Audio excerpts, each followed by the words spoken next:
नमस्कार आप सभी को, वेलकम।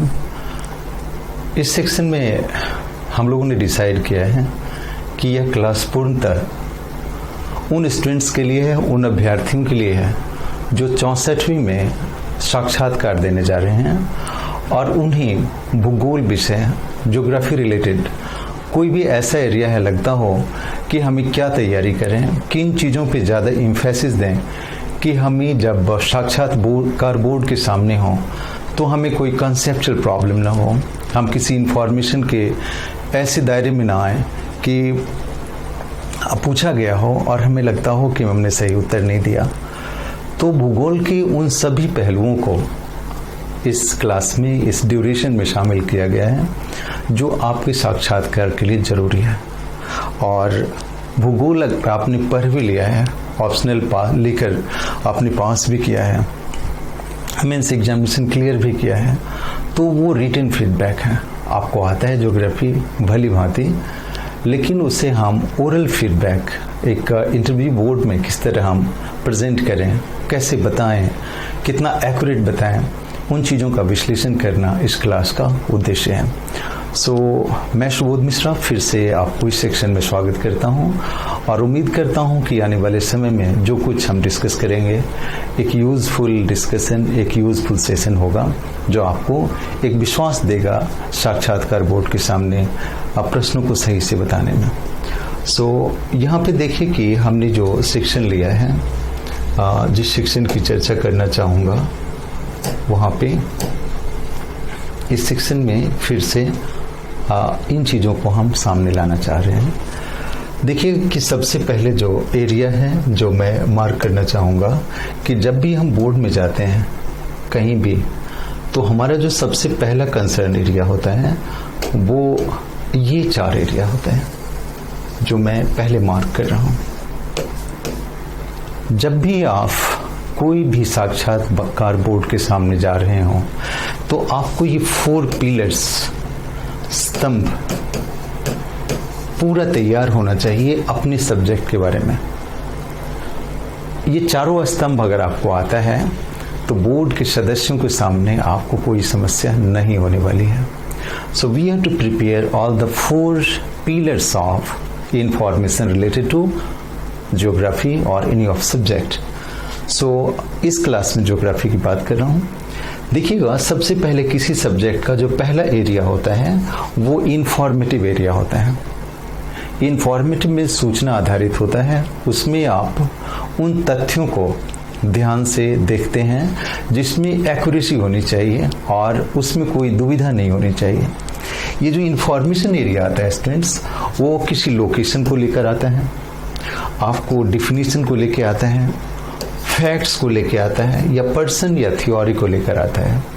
इन चारों ही एरिया से कोई भी ऐसा फैक्ट्स जो मिनट सेकंड की बात हो पूछा और वो क्वेश्चन गया, इस तरह के पहले आयाम आते हैं। पहला कोई हिस्सा आता है जिसमें पूर्णतः तथ्य आधारित होता है। इसका मैं एक एग्जांपल दे दूं आपको। जैसे किसी स्टूडेंट से ये पूछा गया कि अक्षांश और देशांतर क्या है, तो अक्षांश और देशांतर को अगर किसी ने ये कहा कि एक क्षैतिज रेखा है, एक लंबवत रेखा है, और किसी ने ये कहा कि विषुवत रेखा से किसी स्थान की कोणीय दूरी है, तो सेकंड वाला ऑप्शन ज़्यादा एक्यूरेट हुआ। बिल्कुल टू द पॉइंट बातों को डिस्कस करने जा रहे हैं, उन चीज़ों को वैसे आप बताएं। आपको सिंपली बोर्ड में पूछ दिया कि रोपण कृषि क्या है। अब रोपण कृषि डिफाइन करना एक सिंपल सी बात है। उसी बोर्ड ने आपसे ये पूछ दिया क्या क्या चावल एक रोपण कृषि है, तो वहाँ पे आपको ये ज़रूरी होगा कि हमने जो कुछ ज्योग्राफिकल चीज़ें पढ़ा है उसका क्या एक्यूरेट डिफिनीशन आपको पता है। दूसरा इंफॉर्मेशन होता है जो हमें गलती होता है वो डिफिनीशन बेस्ड होता है। उसका परिभाषा प्रॉपर रूप से जाने और जो कुछ कहने जा रहे हैं उसके बारे में पूरा आप कंफर्म रहें कि जो बोलने जा रहे हैं वो बिल्कुल वैज्ञानिक रूप से है। तो सेकेंड चीज़ है लोकेशन बेस्ड। लोकेशन बेस्ड क्या होता है कि ज्योग्राफी आपने जितना कुछ पढ़ा है, बिहार, भारत और विश्व, उसकी कोई भी लोकेशन एक तथ्यात्मक एरिया हो सकता है।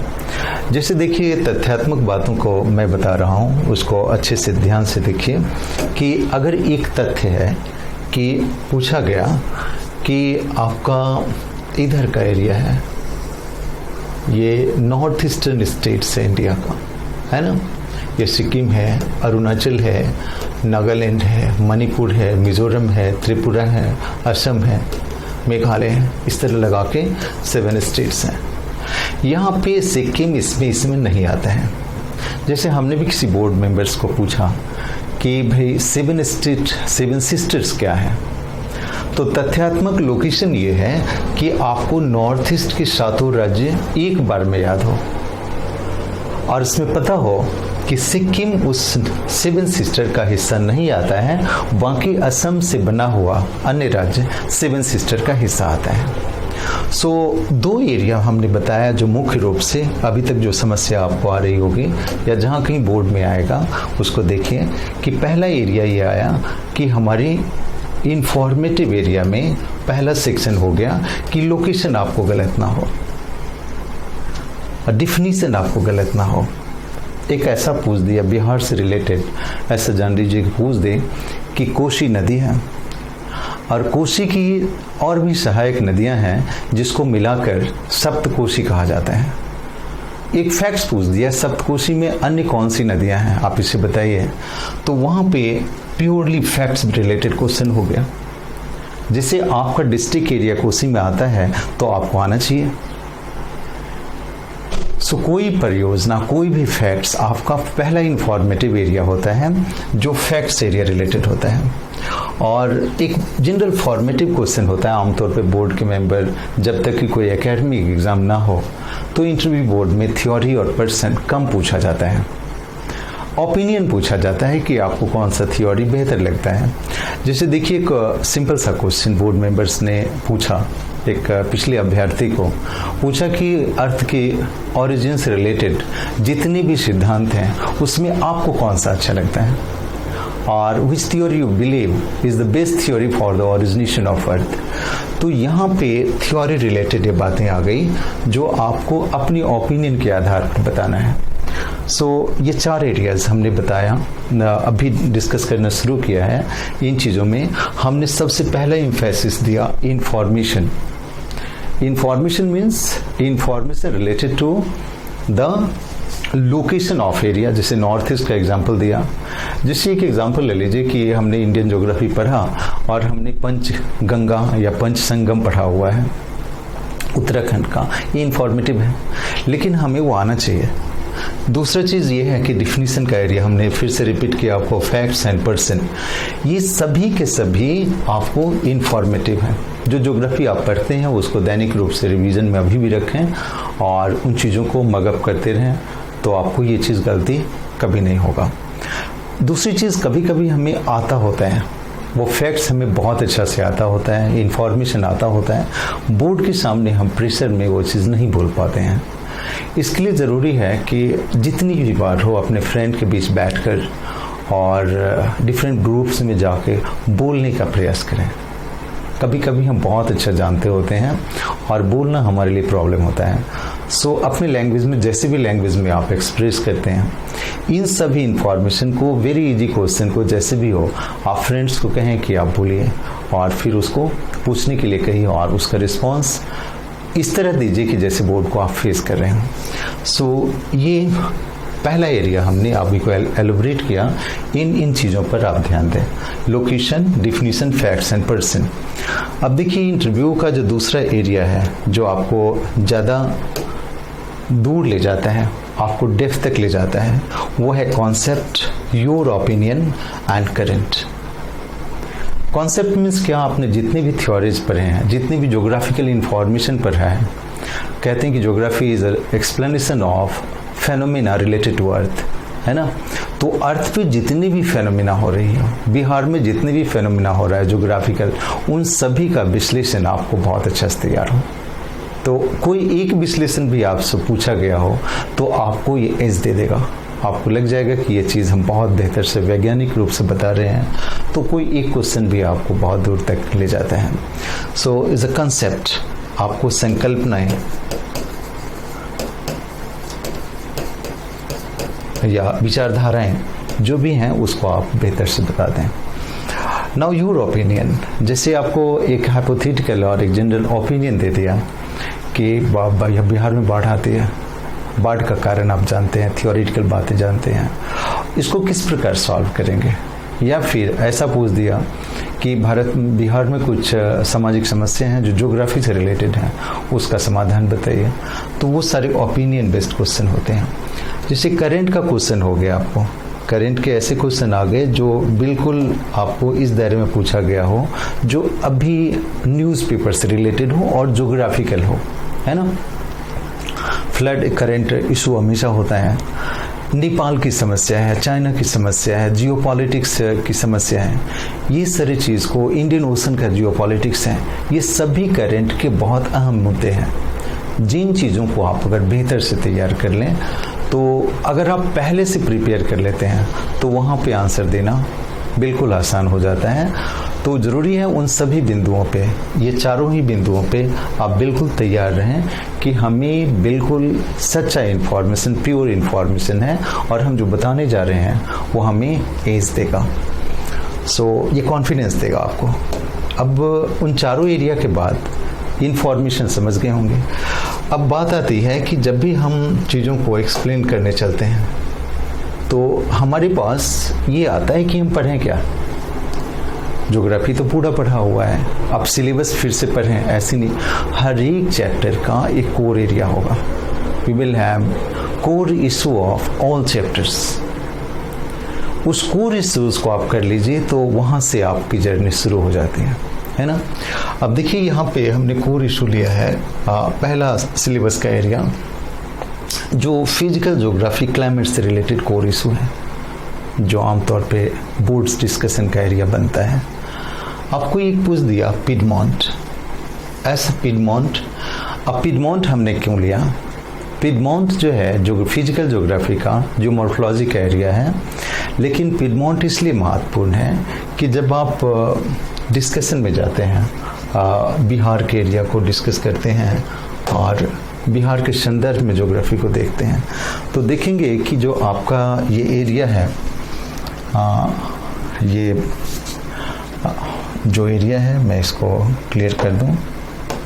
तो सपोज एक बिहार का एरिया है और यहाँ से जो एरिया शुरू होता है, यहाँ से एक एरिया शुरू होता है और इस एरिया की ओर जा रहा है। यहाँ पे देखिएगा कि नॉर्थ बिहार में यहाँ पे माउंटेन्स हैं, ये एरिया आपका माउंटेन एरिया आता है। ये एरिया जो है ये माउंटेन का एरिया है, नेपाल से सटा हुआ ये माउंटेन एरिया है। और माउंटेन से सटा हुआ भारत का एक मैदानी भाग है, जैसे एक इस तरह का एरिया हो और फिर प्लेन शुरू हुआ हो, यानी शिवालिक का एरिया हो और शिवालिक के एरिया के बाद ये मैदान की शुरुआत हो रही हो। तो देखिएगा सोमेश्वर श्रेणी है या शिवालिक का इधर का हिस्सा है, चंपारण का एरिया, वहाँ पे ऑल ऑफ सडन जो कगार क्रिएट होता है, स्लोप क्रिएट होता है, जहाँ से पर्वत की समाप्ति होती हो और मैदान की शुरुआत होती हो, वो ढाल क्या कहलाता है? पिडमॉन्ट कहलाता है। तो ऐसा पूछ दिया आपको कि ये पिडमॉन्ट क्या है और बिहार के किस प्रदेश में पिडमॉन्ट की स्थिति बनती है, तो आप इसको बता सकते हैं कि जो बिहार के उत्तर पश्चिम में चंपारण, पश्चिमी चंपारण, पूर्वी चंपारण का जो एरिया है, जहाँ सोमेश्वर श्रेणी, शिवालिक श्रेणी है, वहाँ पर पर्वतीय क्षेत्र मैदानी क्षेत्र की ओर आता है और उस क्षेत्र में एक आकस्मिक ढाल बनता है, जिस क्षेत्र को बिहार में पिडमॉन्ट की स्थिति से जानते हैं। ये वाला एरिया आपको इस तरह के, चूँकि इंटरव्यू जो है वो प्योरली जो है आपका अप्लाइड चीज़ों को पूछता है और आपके कॉन्सेप्चुअल एरिया को जांचता है। अब देखिए बाउंड्री प्लेट्स हम लोग जानते होते हैं, बहुत क्लियरली जानते होते हैं। कन्वर्जेंस प्लेट जानते होते हैं, डाइवर्जेंस जानते होंगे, ट्रांसफॉर्म जानते होंगे। अब इसमें जो टेक्निकल बातें हैं कि बाउंड्री प्लेट्स में जो है आपको पूछ दे सैन एंड्रियस फॉल्ट क्या है, चूँकि एक कोर एरिया है प्लेट टेक्टोनिक का। सैन एंड्रियस फॉल्ट के बारे में एक विचारधारा बना लें कि जो कैलिफोर्निया के पास है, एक ट्रांसफॉर्म प्लेट के रूप में, जहां भूकंप की संभावना रहती है हमेशा, उस के बारे में एक विचार बना लें। अब देखिए, वोल्केनोज से बहुत तरह के क्वेश्चन आ सकते हैं, जैसे फेल्सिक हो गया, मैफिक हो गया, या आपको एसिडिक मैग्मा हो गया, बेसिक मैग्मा हो गया। ये सारी चीज़ें सामान्य सी बातें हैं। एक टर्म आता है एक्लोजाइट।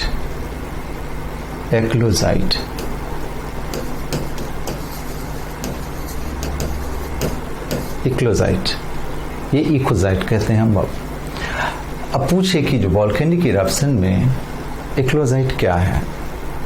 अब इसमें देखिए कि टर्म है हमारे पास एक एक्लोजाइट, चूँकि जो बोर्ड के मेंबर्स होते हैं उनको ज्योग्राफी बखूबी आता है और छोटी छोटी बातों को पूछकर आपको उस सब्जेक्ट से रिलेटेड चीज़ों को आपसे पूछ सकते हैं। सो देखिए, यहाँ पे जो एरियाज है उसको मैं बता रहा हूँ।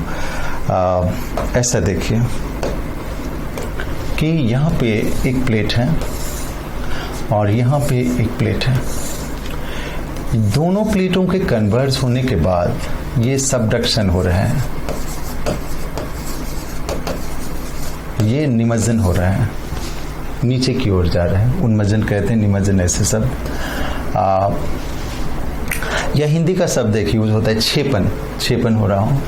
तो देखिएगा जो नीचे जा रहा है तो इस एरिया में आने के बाद ये मेल्ट हो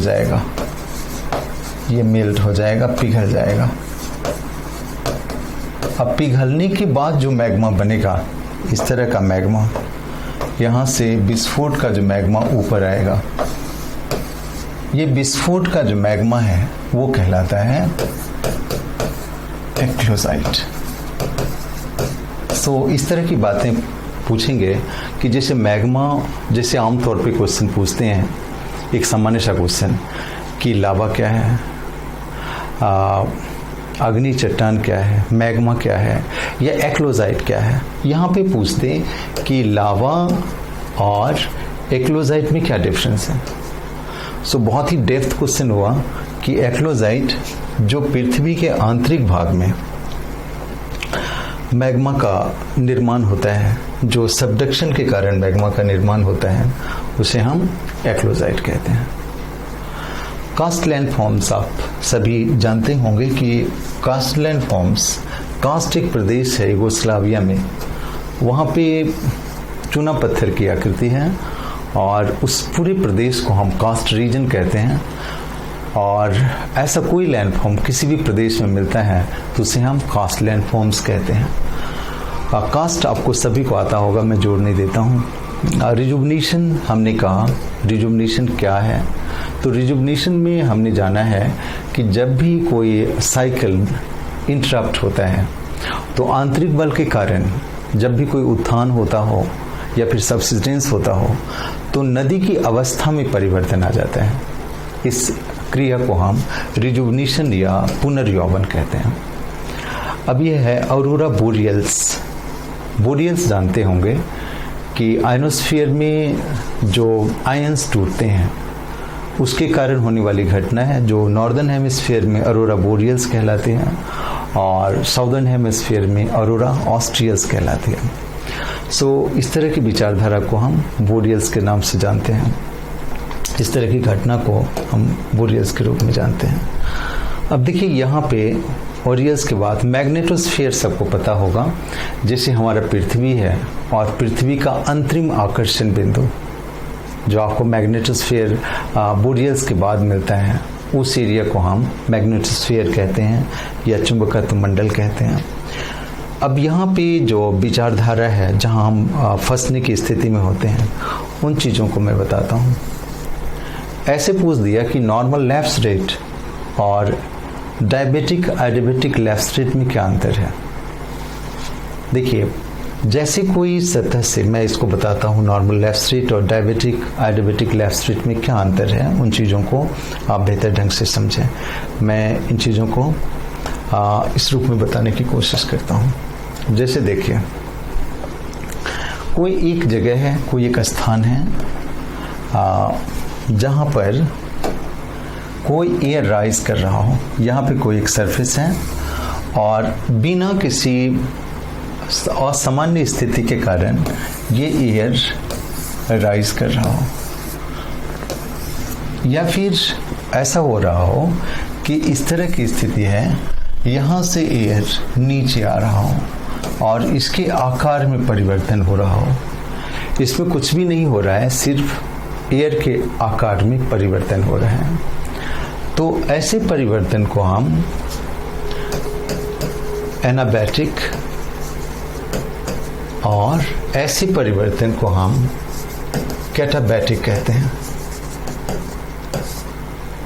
ऊपर जाके तापमान का कम होना क्या कहलाया? एनाबैटिक।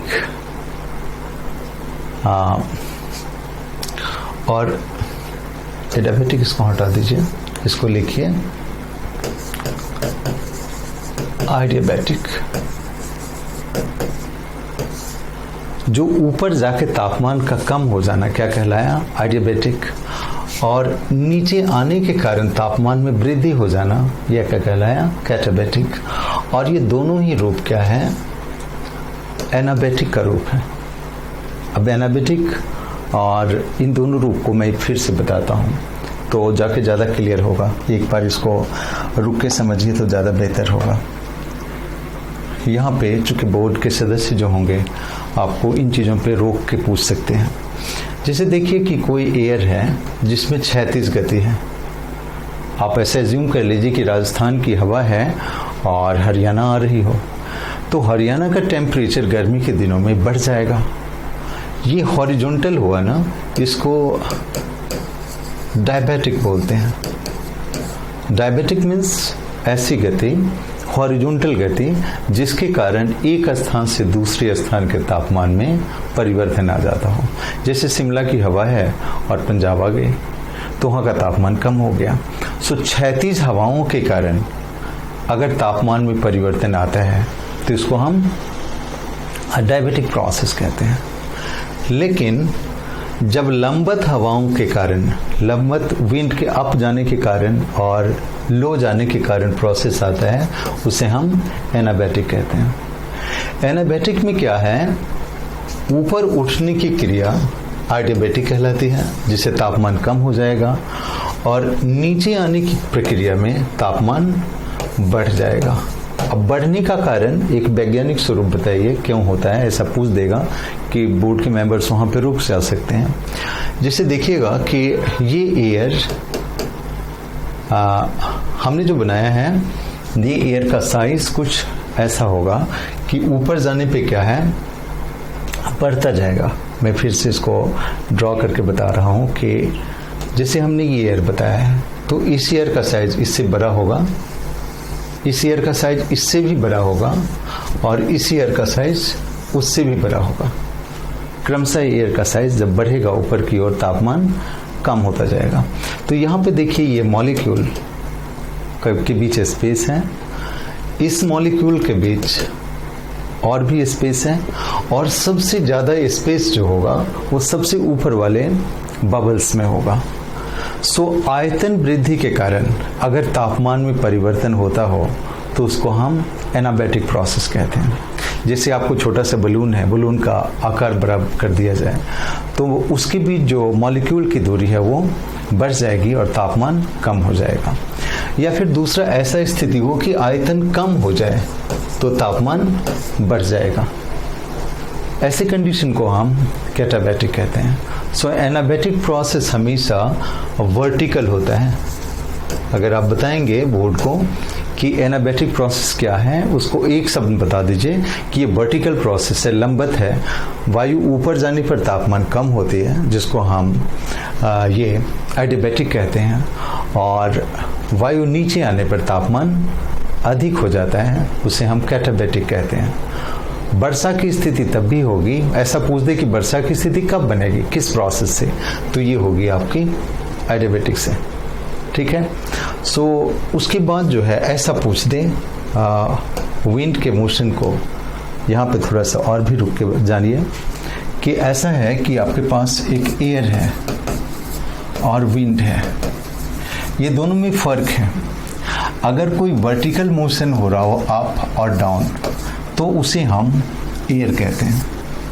सो एडियाबेटिक और का रूप, कैटाबेटिक रूप, ये दोनों क्या है? एयर का मूवमेंट है।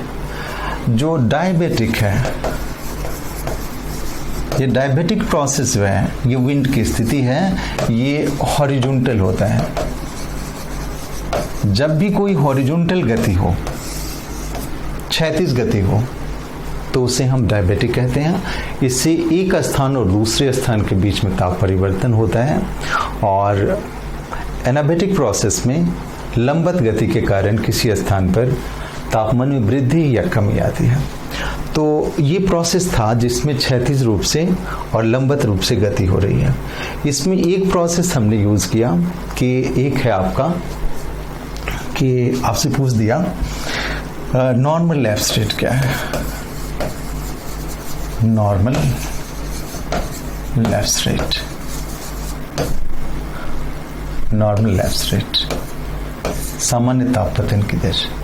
अब देखिए यहाँ पे क्या है कि एयर का मूवमेंट ना भी हो तो वायु जो है सतह से ऊपर की ओर गर्म होती है, नीचे से ऊपर की ओर गर्म होती है। सूरज की रोशनी आई, पृथ्वी गर्म हुआ और ऊपर जाने पर क्रमशः तापमान में कमी आई।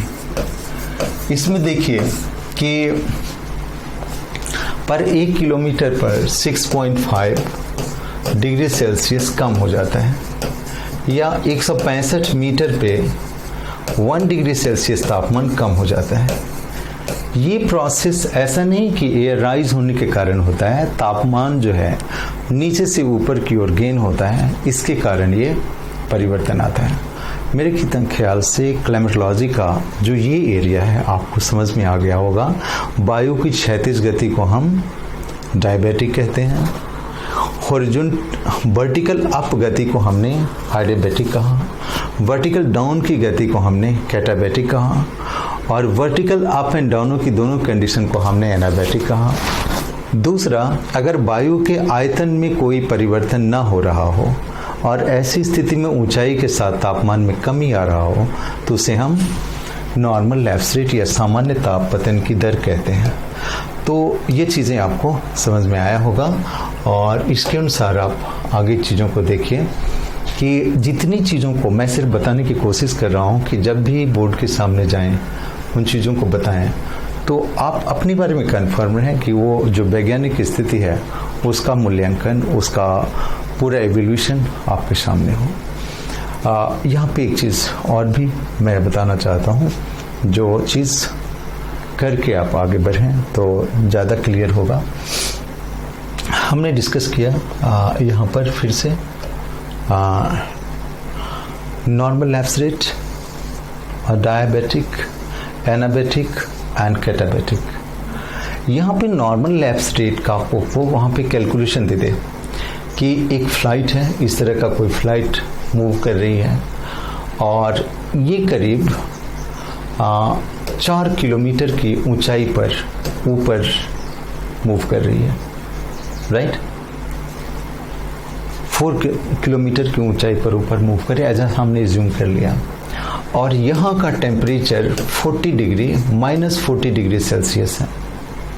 तो फिर सरफेस का टेम्परेचर क्या होगा, यहाँ की सतह का टेम्परेचर क्या होगा, कैलकुलेट करने के लिए दे दिया जाए कि वायुमंडल के ऊपरी भाग में जहाँ 4 किलोमीटर की ऊंचाई पर कोई फ्लाइट ट्रैवल कर रहा हो और जहाँ ट्रैवल कर रहा है वहाँ पे तापमान -40 डिग्री सेल्सियस है, फिर सतह पे तापमान क्या होगा, लोअर सरफेस पे तापमान इसका कितना होगा। तो हमने जाना है कि नॉर्मल लेफ्ट रेट में 1 किलोमीटर में 6.5 होता है। तो 4 किलोमीटर में आपका हो गया 24 + 2 28 हो गया। 4 किलोमीटर का जो डिग्री सेल्सियस में अंतर आ गया, ये 4 किलोमीटर है, 1 किलोमीटर का 6.4, देन हमारे 4 किलोमीटर का 28। अब इसमें से माइनस कर दीजिए 40 में से, तो करीब जो 12 डिग्री सेल्सियस है आपका एक आंसर आ जाएगा। तो इस तरह का जो है सरफेस टेम्परेचर हम निकाल सकते हैं। आपको पता होना चाहिए कि इस तरह की चीज़ों को एक लॉजिकली उस समय आपका प्रेजेंस ऑफ माइंड कितना काम करता है। तो ये मेरा बिगनिंग एक प्रयास था जो मैं उन चीज़ों को शुरू किया। जितने भी कॉन्सेप्चुअल एरिया है उसे हम अनियमित 1-2 दिनों के बाद हम डिस्कस करते रहेंगे, जिससे कि जितने भी कॉन्सेप्चुअल एरिया है वो आपके सामने आ जाएं और फिर उन चीज़ों को तैयार करके आप बोर्ड के सदस्यों के सामने जा सकें। मैं कुछ स्लाइड को ऐसे आपको दिखा देता हूं, इन चीज़ों को आप तैयार करके भी रखें।